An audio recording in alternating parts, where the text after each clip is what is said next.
नमस्ते भारत। तो चलिए आज मैं एक नए जोश एक नए जुनून के साथ आपको भारत के एक ऐसे राज्य में लेके चलता हूँ जहाँ बारिश बादल झरने एक आम बात है।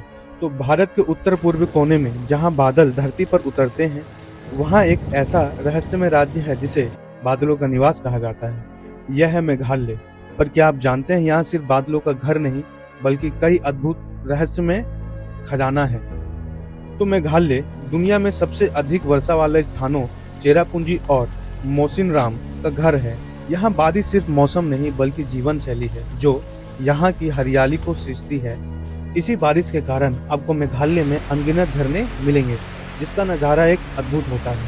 और जब बात हो मेघालय की तो यहाँ की जीवित जड़ पुल जिसे लिविंग रूट ब्रिज कहते हैं, तो उसकी बात क्यों ना करें।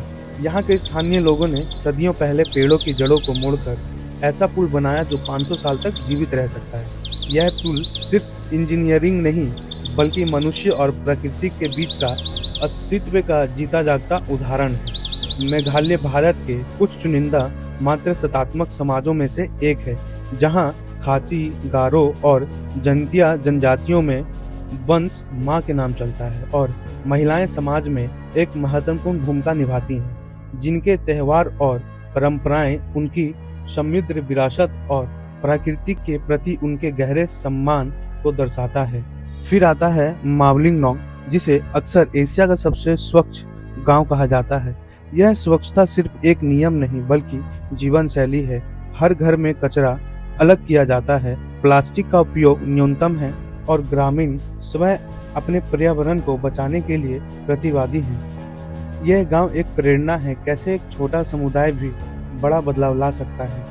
और इन सब के बीच मेघालय की राजधानी शिलोंग, जिसे अक्सर पूर्व का स्कॉटलैंड कहा जाता है, यह शहर आधुनिकता और परंपरा का एक अनोखा संगम है, जहां पुराने चर्चों के पास आधुनिक कैफे मिलते हैं और ब्रिटिश काल की वास्तुकला के अवशेष आज भी देखे जा सकते हैं। और मेघालय सिर्फ एक भौगोलिक इकाई नहीं बल्कि एक अनुभव है इंद्रधनुषी झरनों का, रहस्यमय गुफाओं का और एक ऐसी संस्कृति का जहां प्रकृति ही भगवान है। यह हमें सिखाता है कैसे प्रकृति के साथ तालमेल बिठाकर एक स्थानीय जीवन जिया जा सकता है।